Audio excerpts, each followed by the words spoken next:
Hello， 大家好，我是宇哥。今天呢，我们来讲深海发现的史前坠毁 UFO 打捞事件。詹姆斯韦伯望远镜呢，为我们提供了太空中的图像，而这些图像呢，挑战了我们对宇宙及其未知的看法。每天呢，我们都会发现新的星系、恒星和行星，其中一些发现呢，甚至超出了我们的想象。但是我们花了太多的时间去探索太空了呀，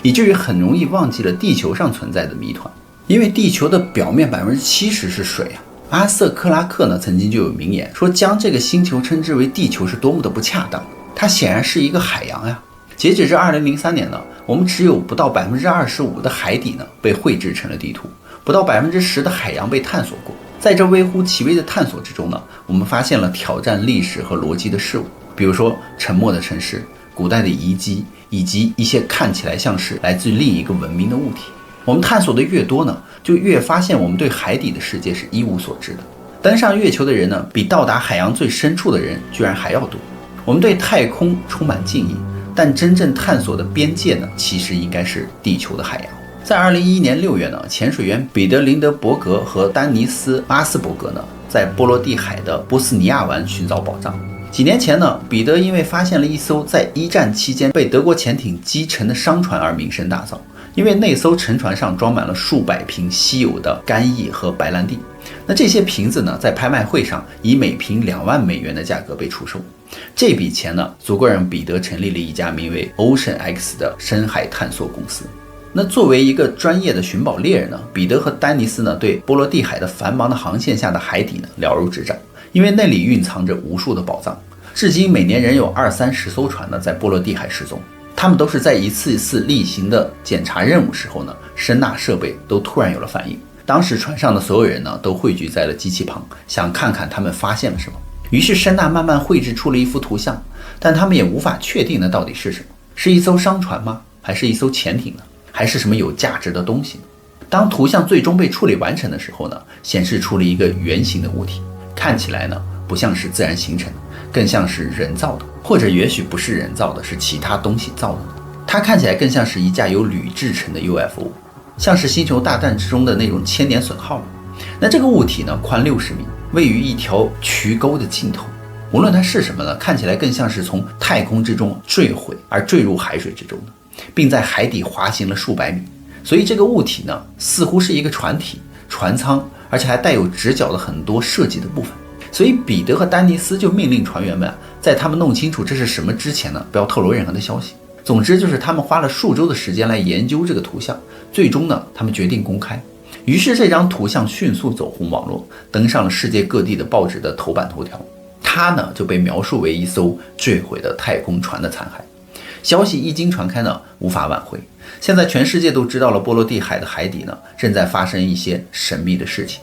他们本来希望媒体关注呢，能够帮助他们筹集到资金，然后重返该地点进行探测。如果能够回到那里呢，他们将潜入水中，用 3D 扫描技术呢，对整个区域呢重新扫描。于是团队开始向投资者、赞助商推销嘛，而赞助商们都想知道，这是不是一艘外星飞船，还是它是自然形成的一个结构？我们不得而知，也许这是失落之城亚特兰蒂斯存在的证据呢。在1938年6月呢，埃德加·凯西呢，他当时躺在沙发上闭上了眼睛，经过了几分钟的深呼吸之后呢，他开始喃喃自语，随后就形成了完美的句子。他进入了一种恍惚的冥想的状态。埃德加·凯西呢，被称为是沉睡的先知嘛，之前宇哥讲过，因为这是他的特殊能力，他会进入一种类似于睡眠的深度放松状态。在这种状态之下，半梦半醒之间可以看到过去、现在、未来的景象。凯西进行了数千次的解读，其中他的预言许多事情呢都应验了。他还预言了1929年的股市崩盘，预测了死海的古卷被发现，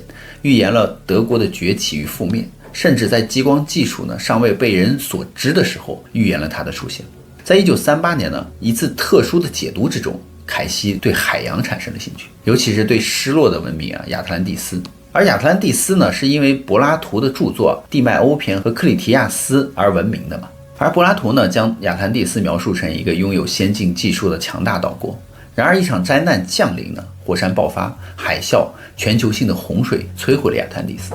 自那以后呢，它便一直沉没到了海底的某个地方。所以官方就认为呢，亚特兰蒂斯的故事只是一个预言，是柏拉图呢对强大国家的傲慢自大的一种警告。然而许多人却相信呢亚特兰蒂斯是一个真实存在的地方。柏拉图自称呢他是从祖父那里听说这个故事的，而他的祖父呢则是从雅典的政治家梭伦那里得知的，而梭伦呢是从一位埃及的祭司那里得知了亚特兰蒂斯的故事。埃及的祭司就声称呢亚特兰蒂斯呢在9000年前被摧毁，这一时间线呢刚好与新仙女木时期的结束时期发生了那场全球性的大洪水相吻合，那是发生在13000年前。在埃德加·凯西的通灵解读中呢，他确认亚特兰蒂斯呢是一个真实存在过的地方。他声称这是一个位于巴哈马的大型岛国，并且预言亚特兰蒂斯的证据呢将在那里被发现。具体来说呢，他提到的证据是将在1968年位于巴哈马的比米尼地区被发现。所以30年后呢，也就是1968年刚好就有潜水员在比米尼地区探索的时候，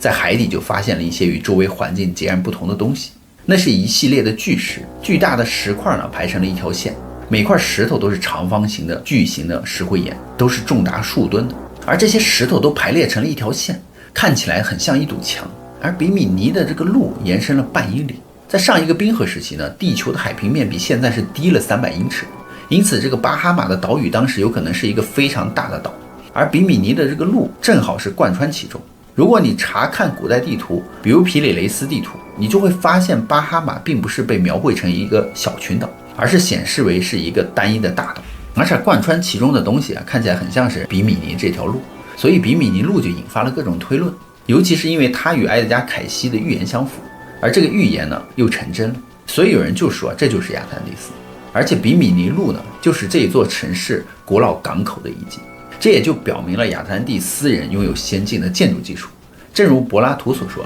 其他的通灵者都称呢，比米尼路散发出了一种不同寻常的能量，能够产生幻象和治愈的能力。这一点呢，我们无法证实。但是埃德加·凯西的支持者都认为比米尼路可能就是航天器的着陆区，或者是一个通往不同维度的门户。他们就说这个门户呢，仍然会定期的打开和关闭。而无独有偶呢，正好在1977年深海的工程师约瑟夫·梅森呢，在比米尼潜水的时候他就看到了一块巨石的侧面打开了一扇巨大的方形的门，而这扇门呢，刚好是通向地下的一个通道，但他的指南针当时立刻就开始失灵，通道也随之消失。所以在比米尼路上方呢，曾经记录到奇怪的电磁波的读数，有的时候甚至呢，导航仪会失控，这也许都是这些时空门户的一个证据。而且别忘了，比米尼路是位于百慕大三角的内部呀，所以在20世纪70年代呢，潜水员声称呢，他们在这里也看到了更多排列成路的那种石头，这些结构呢后来都消失了。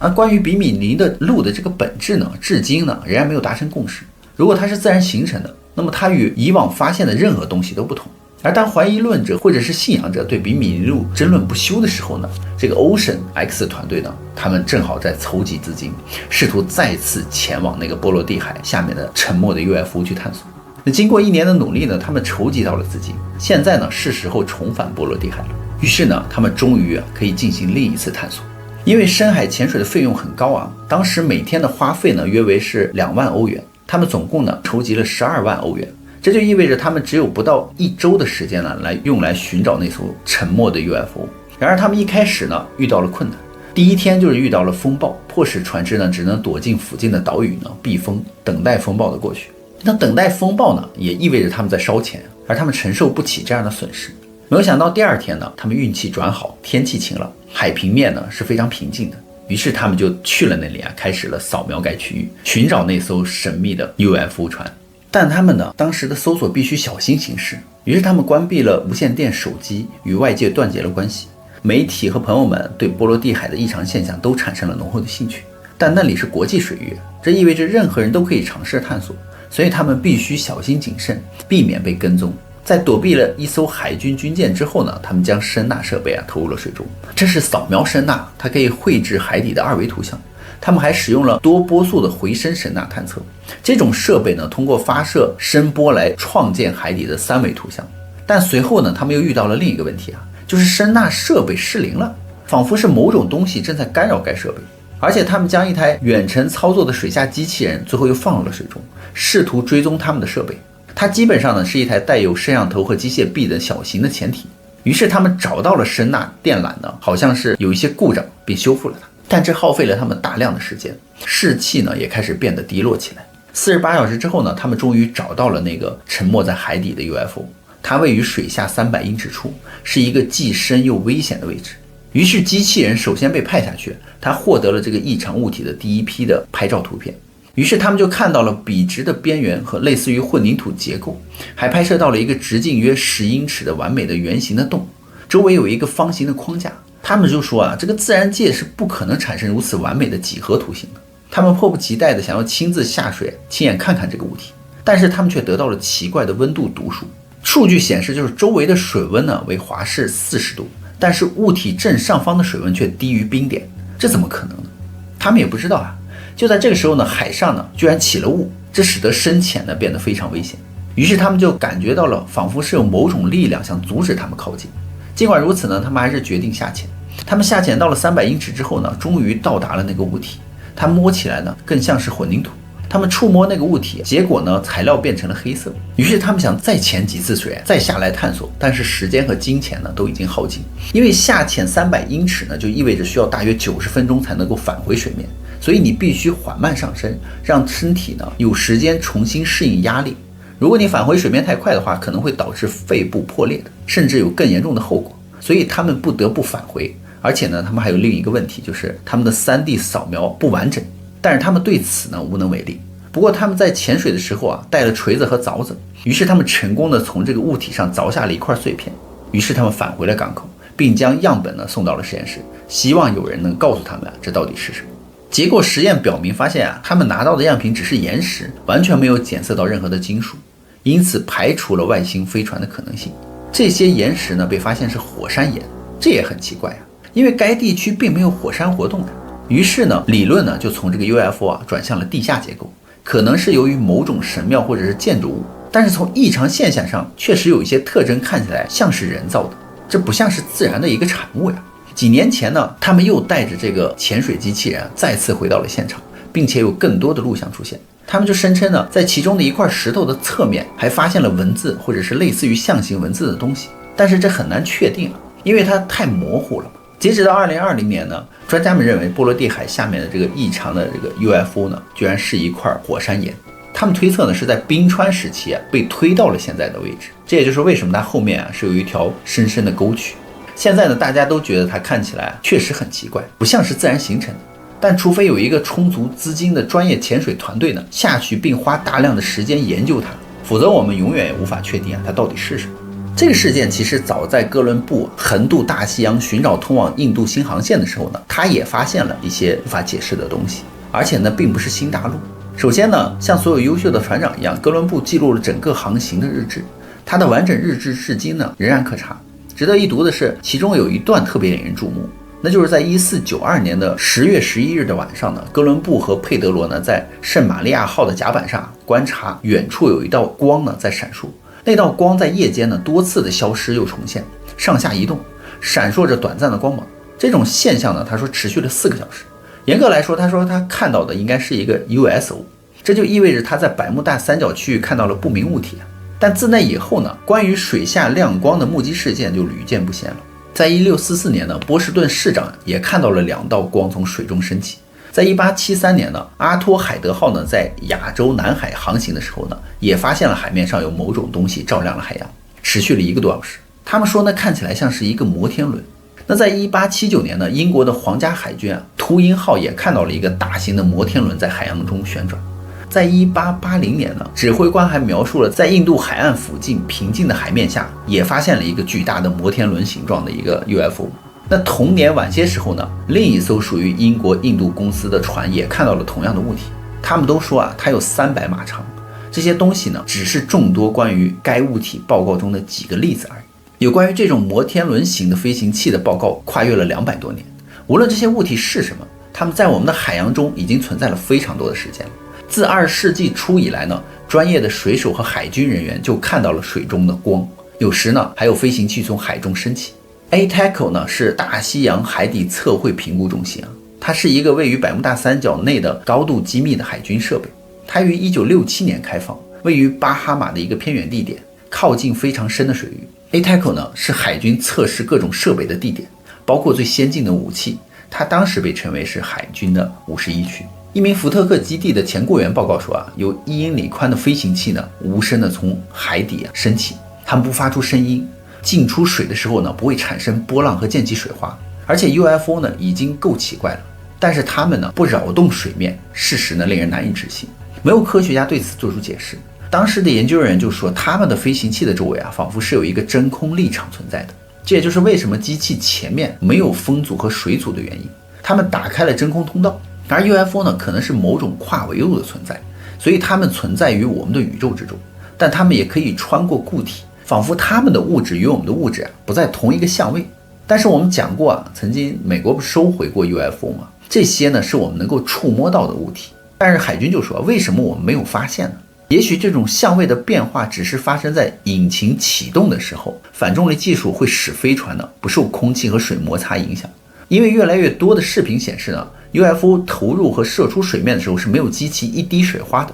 这显然呢是他们技术中最重要的一环。如果我们所目睹的是一种真正的跨介质的飞行器，一种能够穿透空气和海洋与太空之间屏障的，是一种能够远远超出下一代技术的推进系统。所以我们可以看到的是一种引力推进系统，一种非反作用力的推进系统。所以在1980年末呢，佛罗里达州的戈尔夫布雷茨呢，它是在离秘密海军基地不远的地方，这个地方就登上了头版头条，就是因为当地的居民艾德沃尔特斯呢拍摄到了一个发光的像粒子形状的飞行器在他的社区上空盘旋。他的照片当时引发了该地区的一波 UFO 目击事件，数百名的目击报告呢都相当类似。怀疑论者就指责呢，沃尔特斯呢是通过双重曝光而伪造这些照片，但分析显示呢没有任何的篡改迹象，只有一个不详的未识别的物体在天空之中发光。所以他拍摄的照片是我见过的最幸福的照片之一。那东西非常真实，它不可能是气球，最后它消失了，它到底去了哪儿呢？地球呢被如此之多的水覆盖，其中大部分呢尚未被探索。这似乎很明显就是外星人或者是控制这些飞行器的人一定会利用海洋作为隐藏的方式嘛。